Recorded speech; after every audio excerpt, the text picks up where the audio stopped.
Hi అండి. నమస్తే. Welcome to Anusha education channel. So, ఈరోజైతే మనము తెలుగు మెథడాలజీకి సంబంధించిన బిట్స్ అయితే చూద్దామండి.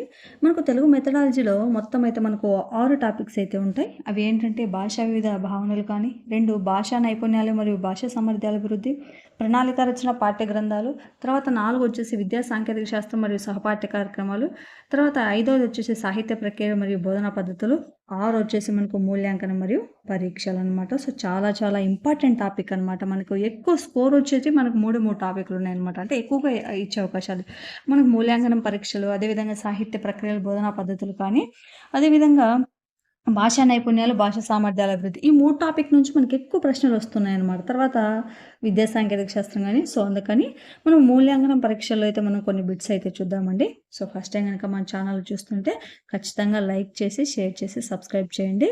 అదేవిధంగా సో చూస్తున్నారు కానీ లైక్ అయితే చేయడం లేదు. ప్లీజ్ కొంచెం లైక్ కూడా చేస్తే ఇంకా మంచి మంచి వీడియోస్ చేసి ఇంకా త్వరగా చేయడానికైతే ఉపయోగపడుతుందన్నమాట. మనకు మూల్యాంకనం పరీక్షల్లో సో ఇంపార్టెంట్ టాపిక్స్ ఏంటంటే నిరీక్ష కానీ, పరీక్ష, తర్వాత వచ్చేసి మదింపు మూల్యాంకనం, నిరంతర సమగ్ర మూల్యాంకనం కానీ, ప్రశ్నపత్ర లక్షణాలు, నియోజనాలు, నిర్దేశాలు, భారత్వ పట్టికలు, అదేవిధంగా గ్రేడింగ్ విధానము, మాపనం కానీ, మూల్యాంకనం రకాలు కానీ, మూల్యాంక సాధనాలు, తర్వాత విద్యార్జన నికష, ప్రశ్నలు రకాలు వాటి తయారీ, అభ్యసనం మరియు మదింపు. మనకి ఎక్కువ మూల్యాంకనం ఆ రకాల మీద కానీ మూల్యాంకనం మీద అయితే మనకి ఎక్కువ బిట్స్ వస్తూ ఉంటాయండి. సో గమనించగలరు. మూల్యాంకనం అనేది చాలా చాలా ఇంపార్టెంట్. అంటే ఎవాల్యుయేషన్ అనమాట. అంటే మనము ఎగ్జామ్ రాసిన తర్వాత అంటే స్టూడెంట్స్ ఎగ్జామ్స్ రాసిన తర్వాత క్వశ్చన్ పేపర్ను కరెక్షన్ చేస్తారు కదా, సో దాన్ని మనం మూల్యాంకనం అయితే అంటామండి. సో మూల్యాంకనం మీద అయితే బిట్టు ఖచ్చితంగా ఎవరైతే సో ఎస్ఏ వాళ్ళకు దాదాపు 20 మార్కులు కదా, అంటే 20 మార్కులు అయితే డిఎస్సిలో 40 బిట్స్ అయితే వస్తాయండి. మనకు దాదాపు మూల్యాంకనం నుంచి 4-5 బిట్లు అంతకంటే ఎక్కువ కూడా వచ్చే అవకాశాలు ఉన్నాయి. కాబట్టి సో అందుకోసం అయితే ఈరోజైతే మూల్యాంకనం మీద అయితే మనము కొన్ని ప్రశ్నలు అయితే చూద్దామన్నమాట. ఇంపార్టెంట్ అంటే ఏవైతే ఎక్కువ ఉంటాయో సో అవైతే చూద్దాము. అదేవిధంగా ఇవి ఎక్కడి నుంచి వచ్చాయనేవి కూడా మనకు చూడొచ్చు అనమాట. సో ఫస్ట్ క్వశ్చన్ చూస్తే తరగతిలో బోధించిన అంశాన్ని విద్యార్థి అర్థం చేసుకున్నాడో లేదా గ్రహించడానికి ఉపాధ్యాయుడికి ఉపయోగపడేది ఏమిటి? తరగతిలో బోధించిన అంశాన్ని విద్యార్థి అర్థం చేసుకున్నాడో లేదో గ్రహించడానికి ఉపాధ్యాయుడికి ఉపయోగపడేది ఏమిటి? 1 నిరీక్ష, 2 పరీక్ష, 3 మదింపు, 4 మూల్యాంకనము. కరెక్ట్ ఆన్సర్ వచ్చేసి నికష. అంటే చూడండి, తరగతిలో బోధించిన అంశాన్ని విద్యార్థి అర్థం చేసుకుంటున్నాడో లేదా గ్రహించడానికి నికష. నికష అంటే ఏంటి? జస్ట్ స్లిప్ టెస్ట్ లాంటిది అనమాట. అంటే ఇంకొకటి, బోధన జరుగుతూ ఉన్న సమయంలో జరిగే పరీక్షలను ఏమంటారని కూడా అడుగుతారండి. సో నికష అంటారు. మళ్ళీ నికష మనకు 2 రకాలు ఉన్నాయన్నమాట. మనకు ప్రామాణిక నికష మరియు అప్రమాణిక నికష అనమాట. సో అది కూడా మనము తెలుసుకోవాలి. అదే పరీక్ష అంటే ఎగ్జామినేషన్ అనమాట. సో అలా అనమాట. అందుకోసమని మనకు కరెక్ట్ ఆన్సర్ వచ్చేసి నికష. నికష అంటే స్లిప్ టెస్ట్. అంటే మనకు బోధన జరుగుతూ ఉన్నప్పుడు, అంటే ఒక లెసన్ అయిపోతానే మనం స్లిప్ టెస్ట్ పెడుతుంటాం కదా. సో పూర్తి బోధన అయిపోయిందంటే మనకి ఏమవుతుంది? అది పరీక్ష. అంటే ఇయర్ ఎండింగ్ తరగతి అయిపోయిన తర్వాత పెట్టేది మనకు పరీక్ష అవుతుంది అనమాట. అంటే తరగతి అంటే ఇప్పుడు 5th క్లాస్ ఉంది, పూర్తిగా 5th క్లాస్ అయిపోయిన తర్వాత ఎగ్జామ్స్ పెడతాం కదా, ఫైనల్ ఎగ్జామ్స్, వాటిని పరీక్షలు అంటారు. అదే స్లిప్ టెస్ట్ టైప్ పెడితే వాటిని ఏమంటామంటే మనము నికషలు అంటారు. అంటే టెస్ట్ అని అర్థం. సో కొంచెము తెలుసుకోవాలండి మనము. తర్వాత స్వల్ప వ్యవధిలో నిర్వహించడానికి అనుకూలమైనది మరియు ఒక అంశాన్ని అంటే ఒక విషయాన్ని అంటే సిలబస్ అనమాట. సో విషయాన్ని బోధించిన వెంటనే, విషయాన్ని అంటే సో ఒక యూనిట్ అయిపోయిన బోధించిన వెంటనే పరీక్షించడానికి అనువైన మూల్యాంకనోపకరణం ఏమిటి? చూడండి, స్వల్ప వ్యవధిలో నిర్వహించడానికి అంటే కొంచెం సమయంలో, అనుకూలమైనది మరియు ఒక అంశాన్ని బోధించిన వెంటనే పరీక్షించడానికి అనువైన మూల్యాంకనోపకరణం ఏది? పరీక్ష, నికష, పరిశీలన, ముఖాముఖి. సో ముఖాముఖి అంటే ఇంటర్వ్యూ అనమాట. సో ఏంటి? నికష అవుతుందన్నమాట. అంటే స్వల్ప వ్యవధిలో అంటే తక్కువ సమయంలో, అంటే మనం ఇప్పుడు ఒక విషయం అంటే ఇప్పుడు ఒక పాఠమే చెప్పేసాం. ఇప్పుడు 6th క్లాస్లో ఫస్ట్ లెసన్ ఉంది కదా మనకు, అమ్మ ఒడి అయిపోతానే మనకు టెస్ట్ పెడితే ఏమవుతుంది? స్లిప్ టెస్ట్ అవుతుంది కదా. సో కొన్ని యూనిట్లు కలిపి పెట్టేదాన్ని మనం పరీక్ష అని అంటాం. అంటే ఇప్పుడు FA1 కానీ మనకు ఎస్ఏ కానీ అవన్నీ అవుతాయి అన్నమాట. అదే స్వల్ప వ్యవధిలో అంటే మనము ఇప్పుడు నేర్పించేసి వాళ్ళకు ఫస్ట్ పాఠం అయిపోతానే స్లిప్ టెస్ట్ అని చెప్తాం కదా, అలా స్లిప్ టెస్ట్ చెప్తుందాన్ని మనము నికష అంటాం. అంటే స్వల్ప వ్యవధిలో నిర్వహించేది అనమాట. బోధించిన వెంటనే పెట్టేది ఏంటంటే మనకు నికష. తర్వాత సాంప్రదాయబద్ధమైనవి కానివేమిటి? మనకు సాంప్రదాయబద్ధమైనవి ఉన్నాయి. సాంప్రదాయబద్ధమైనవి కావి ఉన్నాయి. ఎందులో అంటే మనకు నికషలో ఉన్నాయన్నమాట. సో ఎక్కడున్నాయంటే మనకు నికషలో అయితే ఉన్నాయన్నమాట. సో అవి ప్రామాణిక నికష, అప్రమాణిక నికష ఉన్నాయి కదా! సో దానికి సంబంధించింది ఈ ప్రశ్న అండి. తర్వాత ఒక నిర్ణీత క్షేత్రంలో విద్యార్థికి గల ప్రావీణ్యతను మదింపు చేయడానికి ఉపయోగపడే నికషలు ఏమిటి? ఒక నిర్ణీత క్షేత్రంలో విద్యార్థికి గల ప్రావీణ్యతను మదింపు చేయడానికి ఉపయోగపడే నికషలు ఏమిటి? అప్రమాణిక నికష, ప్రామాణిక నికష, నికష, పరీక్ష.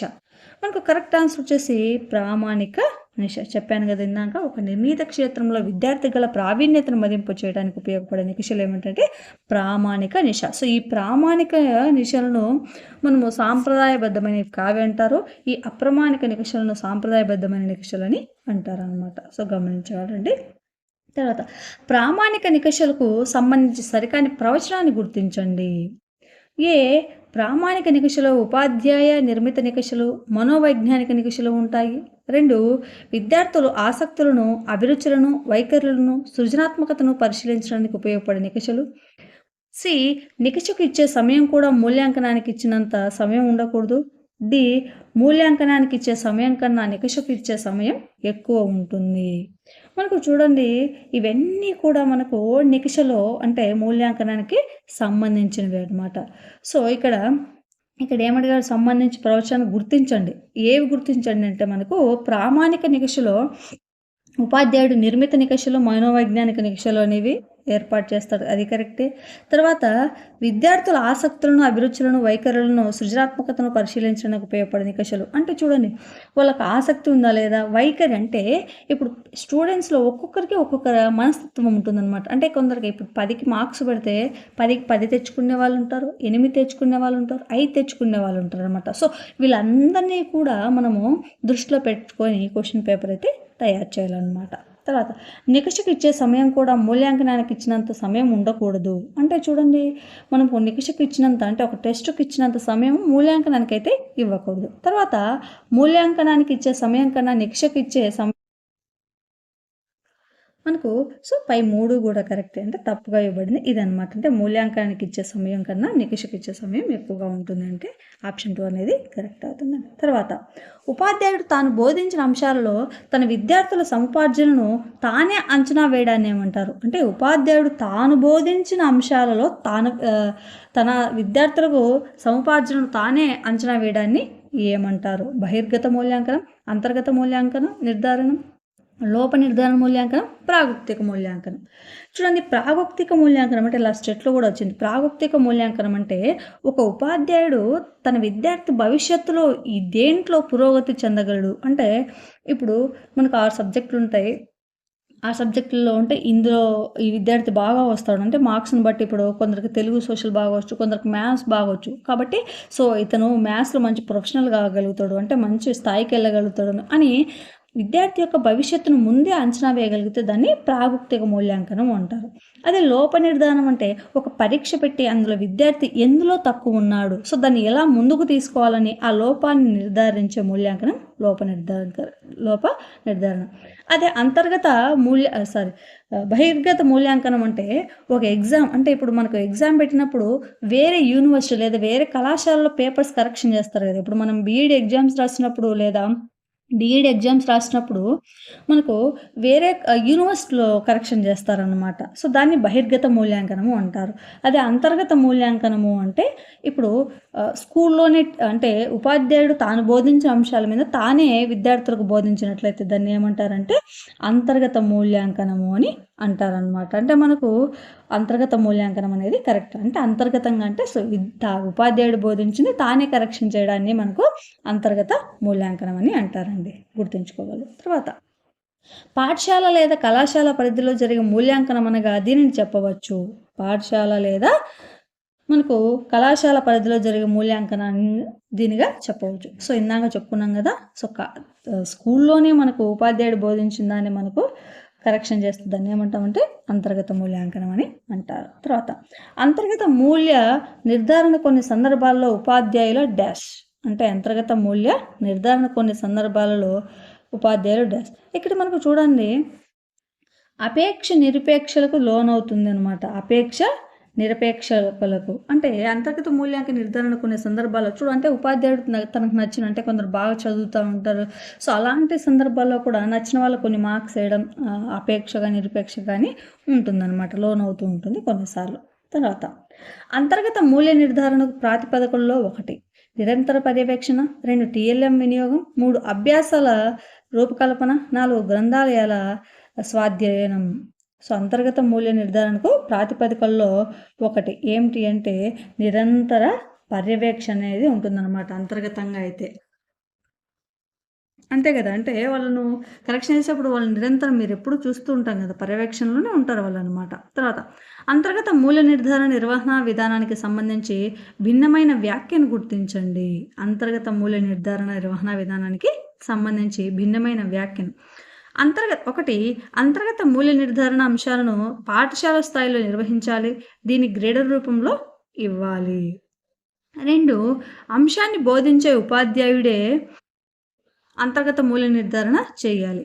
3 పాఠశాలలోని అన్ని పరీక్షలు నిక్షల మార్కులన్నింటినీ కలిపి నిర్ధారణ చేయాలి. బాహ్య మూల్య నిర్ధారణలో శ్రేణుల పద్ధతి అంటే అంతర్గత మూల్య నిర్ధారణలో కూడా అదే పద్ధతిని అవలంబించాలి. 4 అంశాన్ని బోధించిన ఉపాధ్యాయుడు అంతర్గత మూల్య నిర్ధారణ చేయాలి. కరెక్ట్ ఆన్సర్ వచ్చేసి ఇదనమాట. అంశాన్ని బోధించిన ఉపాధ్యాయుడే అంతర్గత మూల్య నిర్ధారణ చేయాలి. అంతే కదా, ఎందుకోసం అంటే ఇప్పుడు నేను తెలుగు టీచర్ అనుకోండి. సో నేను తెలుగును మూల్యాంకనం అంటే నేను కరెక్షన్ చేస్తేనే అందులో లోటుపాట్లు ఏంటి ఇంకా అంటే ఇప్పుడు క్వశ్చన్ పేపర్ అంటే క్వశ్చన్లో ఏముంటుందో అంటే మనకు ఆన్సర్లో ఏముంటుందో ఇప్పుడు గవర్నమెంట్ ఒకటి ఇచ్చి ఆ పేపర్ ఇదే కరెక్షన్ చేయండి అంటే వేరే టీచర్ ఇప్పుడు హిందీ టీచర్కి ఇచ్చి కరెక్షన్ చేయండి అంటే సో ఆడ క్వశ్చన్ ఆన్సర్ చూస్తారు. అదే నేను తెలుగు చెప్పే టీచర్ని అయితే ఏమవుతుంది, సో ఆడ యాజిటీస్ లేకపోయినా దానికి రిలేటెడ్గా రాసిన మనము మార్క్స్ ఇవ్వచ్చు అనమాట. కాబట్టి అంశాన్ని బోధించిన ఉపాధ్యాయుడే అంతర్గత మూల్యాంకన నిర్ధారణ అయితే చేయాలన్నమాట. తర్వాత విద్యార్థుల ప్రగతిని నిరంతరం సమగ్రంగా మూల్యాంకనం చేయాలని చెప్పిన విద్యా హక్కు చట్టంలోని అధ్యాయం చాలా చాలా ఇంపార్టెంట్. ఈ అధ్యాయాలు అయితే మనల్ని బాగా అడుగుతూ ఉన్నాడండి. కరెక్ట్ ఆన్సర్ వచ్చేసి అధ్యాయం 5 సెక్షన్ 29 సబ్సెక్షన్ 2. సో ఇది కరెక్ట్ ఆన్సర్ అన్నమాట మనకు.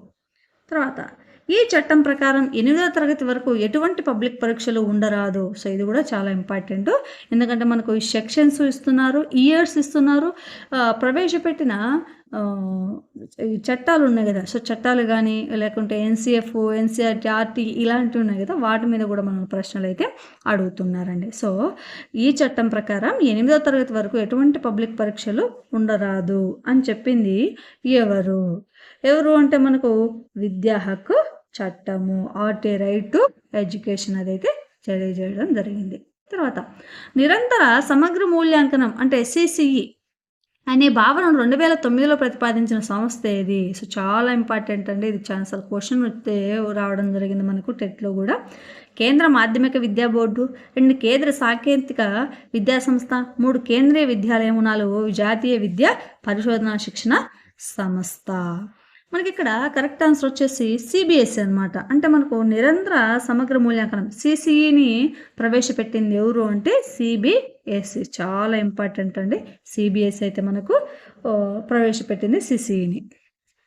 తర్వాత విద్యార్థుల సంపూర్ణ మూర్తిమత్వానికి సంబంధించిన ప్రజ్ఞ, అభిరుచులు, వైఖరులు, సామర్థ్యాలు ఉన్న వాటిని తరచుగా మాపనం చేసి వారి వెనుకబాటుతనాన్ని గుర్తించి అభివృద్ధికి సూచనలు ఇవ్వట తోడ్పడేది ఏది అంటే నిరంతర సమగ్ర మూల్యాంకనం. నిరంతరము చూడండి, మూర్తిమత్వాన్ని, ప్రజ్ఞ, అభిరుచుల, వైఖరుల, సామర్థ్యాలు అనగానే మనకు నిరంతర మూల్యాంకనం అనేది గుర్తు రావాలన్నమాట. అంటే వాళ్ళని ఎప్పుడూ చూస్తూ సపరేట్గా అంటే టీచర్స్, ఉపాధ్యాయులు అనేవాళ్ళు నేరుగా వాళ్ళని అబ్జర్వ్ చేస్తూ నిరంతరం వాళ్ళని చూస్తూ ఉండడం వల్ల నిరంతర అంటే వాళ్ళ ప్రజ్ఞ కానీ, అభిరుచులు, వైఖరులు కానీ అంటే ఒకరోజు టెస్ట్ పెడతానే వాళ్ళకు ఆ టెస్ట్ ప్రకారం వాళ్ళను జడ్జ్ చేయకూడదు అనమాట. అంటే సో వాళ్ళని పూర్తిగా అంటే వాళ్ళ ప్రజ్ఞ కానీ, అభిరుచులు కానీ, వైఖరులు, సామర్థ్యాలు అన్నింటినీ కూడా మనం మాపనం చేసిన తర్వాత చేస్తే వాటిని నిరంతర సమగ్ర మూల్యాంకనం అయితే అంటారండి. తర్వాత సాధారణ